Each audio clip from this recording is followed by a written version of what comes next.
What's up, everybody? This is Helium Lemon 15, and can you believe this? We're back with another episode of Jackrabbit 2. Today is August 19th. It's a Wednesday. Loose screws. So yeah, weirder science and loose screws. So like every level has like two levels, like a day level and a night level, basically. So anyway, yeah, and I really like how all the level names are like punny names. It kind of reminds me of like Earthworm Jim. I mean, there are definitely a lot of games from sort of this time period, like late 90s, early 2000s, that have that same kind of cheeky sense of humor. But Earthworm Jim is just like the first one that comes to my mind. And yeah, they're like loading screens, but like I have such a doggone fast computer, so that sometimes it doesn't give them time to show up.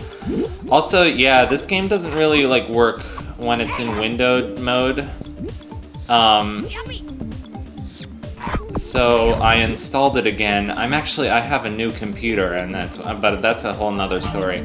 I installed it again, and it goes to full screen automatically, and I tried putting it in windowed, and every time I play it on windowed, and it seemed to be fine when I put it on full screen, but every time I try to play this game on windowed, it like, I go for a couple levels, and then every time I finish a level, the game's like, okay, I'm gonna close now. And because this game doesn't autosave, like, it expects you to save, so having the game close out without warning is a big problem. So, also, hi Mom. I just auto-saved a lot just to be safe, so that should be fun.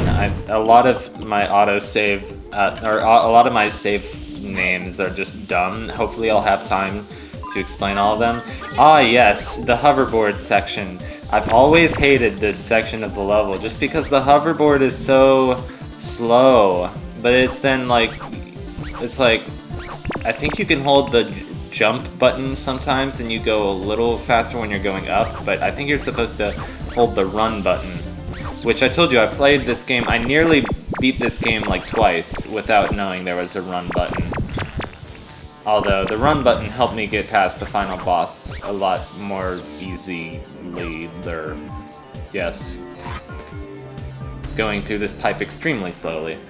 But yeah, the hoverboard section is awkward.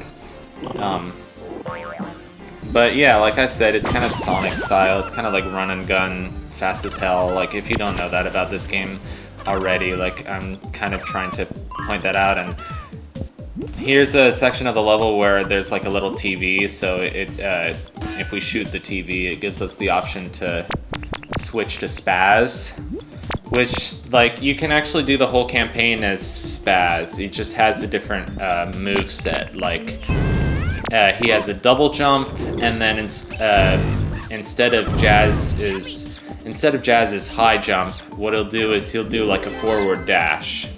But it uses like the same button as Jazz's high jump. Anyway. And he has a double jump, which Jazz does not have. Jazz has the helicopter, though, which is very finicky. It just sometimes does not work, which is kind of the theme with this game. Like, sometimes things just do not work. Even though... Hello, camera. The camera is making this arena smaller than it really is. Also, I like how this robot is loud as hell. Like, it's just dropping nuts and bolts all over the place. Banjo-Kazooie nuts and bolts. And yeah, we just kind of shoot him until he's dead. You can bonk him. I tried bonking a few of the bosses, like ground pounding them. Gives a little bit more damage, but you know. Ack! I'm out of here. Okay. Yay! Next level. Press any key to enter next episode. Victorian secret. Yay. Oh, I love how they got away with putting that cheeky joke in a kid's game. Ha, cheeky. Get it? Cause never mind. Super. I have a British friend who says, "Hey, how's it going, bud?" "Oh, that's super." And he says a lot of funny stuff. That wasn't a very good British accent, but sometimes like I just don't try to do a British accent because if I really try, I feel like I'll sound silly. But like if I really try, people say I do have a good British accent. I'd like to be an actor just because I like imitating voices and I like imitating accents, but I've never been as good as I want to be. I don't know if my British accent is very good, but yes. Us in England, we have much taller vowels. We use taller vowels than we do in America. We speak the same language, but we say things like, I don't know. Yeah, I just started watching Ted Lasso, by the way. I have a Mac now, so I have 3 months of Apple TV free. And my dad's favorite baseball player at the moment is Joey Votto. So he's like, "Oh, Joey Votto really likes this show, Ted Lasso," and he does the dance from it. And like, oh yeah, these frog ladies have an incredible slap. In fact, this whole level is so cute. This is actually one of my favorite songs from the game. It's called Colonial. So I guess this level is supposed to be based on colonial times, although it really doesn't look so much like colonial America. It looks more like Italy to me, and I have no idea why that is. I feel like the streets are too long to. I don't know what it is. Slap like now. Lamau. Epico. Okay, yeah. I have watched that YouTuber too. He's pretty funny. He's incredibly popular, but he is pretty funny sometimes. Here's my favorite yellow lizards that go doo-dup, bup, doo-dup. And there's a ton of them on those like hang glider things, and they throw bombs at you. If you shoot them, sometimes you can get their hang glider. And sometimes you'll just kill them. Also, their hang glider is kind of useless because like it goes away after like 5 seconds, so I don't know. Anyway. Colonial Chaos. Alright, just enjoy the song for a minute.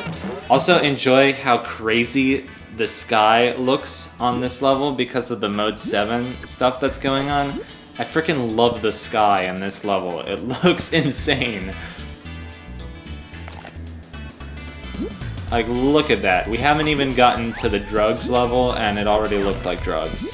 So anyway, yes, there is a drugs level. Also, yeah, Sugar Rush, yeah. So, yeah, my old computer was, like, broken. Like, the hinge was all completely screwed up. Insert picture of it. No, I won't do that this episode. Maybe next episode if I still feel like it. I'll like insert a picture of how my old computer looked when the hinge was all broken. But I was just like, screw it, Dad. Let's just get another computer. And then I had like a thing, like a Zoom festival where I was like composing music and recording a ton of music and Zooming all the time, like with guest lectures and private lessons, and basically I was on the computer all day, but like my dad still needed the computer every once in a while to do like taxes and shareholder meetings. And that was a bit, well, it worked out okay because like my dad's a school teacher, so he's on his summer break. So he technically didn't need the computer for work all day. But he needed it for, you know, an hour like every once and then to answer emails. But yeah, that was a little bit chaotic. I've been using FamiTracker more, so like making like chiptune stuff. FamiTracker is so fun. I've actually told myself, oh hey, it's a bra. Ah, Jazz wearing a bra. I've actually said that I wanted to like make an EP using FamiTracker because it's so dang fun. It's like combining my two favorite loves, like video game music and prog, So anyway, I was talking about my computer, and I had some, I was like, I don't know, I was feeling like kind of like very like discouraged about the whole thing, so I didn't really try and back up my files. And there was like this one like work project where like I've been like doing some music and sound effects, but like this guy and we haven't really communicated very well.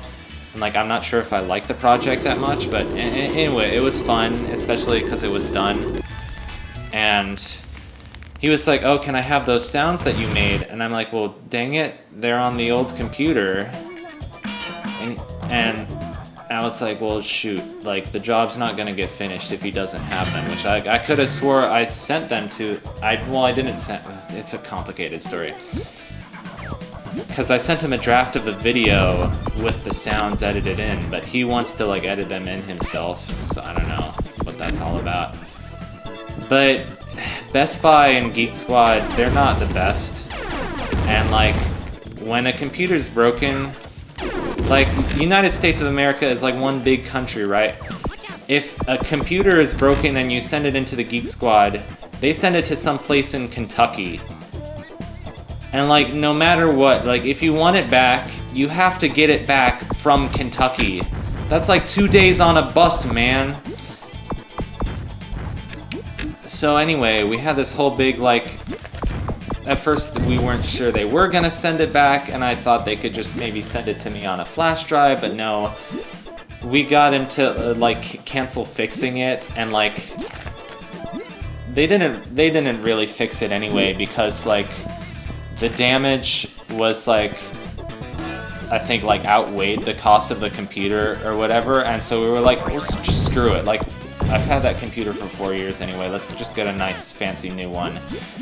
So I actually got 2 new computers. I got this one, which is like a laptop, it's small and portable, it's a Lenovo Yoga, and it can bend around 360, so I can use it as a tablet, and it's super fast, and I've been using it for a ton of gaming.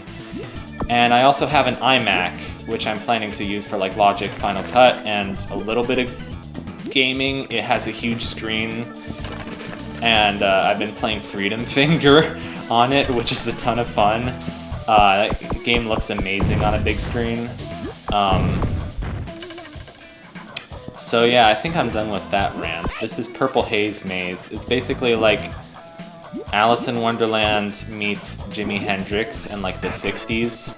So it's kind of fantastic. So it's very much about like that LSD or like weed kind of culture, which like I'm not a stoner, and like I just get angry when I smell marijuana on the street, but like that's just me. Although I do have a pretty close friend who smokes pot. I try not to be judgmental of him, but yeah, all these characters that, like enemies that you see, they're pretty closely ripped off from, or copied, inspired from Disney's Alice in Wonderland. Like there's the Cheshire Cat, the Mad Hatter, and the Mad Hatter has like the Dormouse inside his teacup, I think. Alice in 60s Land. Oh, I ran out of room.